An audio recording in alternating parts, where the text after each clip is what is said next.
Hi అండి, అందరికీ నమస్కారం. Welcome to my YouTube channel. ఈ వీడియోలో ఉద్యోగులకు అదిరిపోయే భారీ శుభవార్త అండి. ఎప్పటి నుండో దీనికోసం అయితే ఎదురు చూస్తున్నారు. మరి దేనికోసం ఎదురు చూస్తున్నారో ఈ వీడియోలో తెలుసుకుందాం. వీడియో ఎక్కడైనా స్కిప్ చేయకుండా ఎండ్ వరకు అయితే చూసేయండి. అప్పుడే ఇన్ఫర్మేషన్ అనేది అర్థమవుతుంది. అలాగే వీడియో నచ్చినట్లయితే లైక్ చేయండి. ఇక వివరాల్లోకి వెళ్ళినట్లయితే పీఎఫ్ ఖాతాదారులకు శుభవార్త అండి. పీఎఫ్ ఖాతాదారులకు ఇప్పుడు తమ అకౌంట్ నుంచి రెట్టింపు డబ్బును విత్డ్రా చేసుకునే అవకాశం ఈ మేరకు ఈపీఎఫ్ నిబంధనలు అయితే మార్చింది. ఎమర్జెన్సీ ఖాతాదారులు అడ్వాన్స్ రూపంలో నగదు విత్డ్రా చేసుకునే సదుపాయం అయితే ఉంది.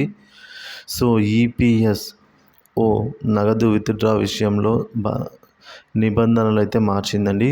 క్యాష్ విత్డ్రాను రెట్టింపు చేయడంతో పాటు విద్యల కోసం అయితే డబ్బులను కూడా రెట్టింపు అయితే చేసింది తీసుకోవడానికి. సో మెడికల్ ఖర్చు కోసం గతంలో 50,000 రూపాయల వరకు అయితే విత్డ్రా చేసుకునే అవకాశం ఉంది. దీనికి తాజాగా 1,00,000 రూపాయలకైతే పెంచారు. ఈ మేరకు ఏప్రిల్ 16న ఈపీఎఫ్ఓ సర్కులర్ జారీ చేసింది. ఇతర అవసరాల కోసం విత్డ్రా లిమిట్ను రెట్టింపు చేశారండి. 1,00,000 రూపాయల వరకు విత్డ్రా చేసుకునే అవకాశం అయితే 6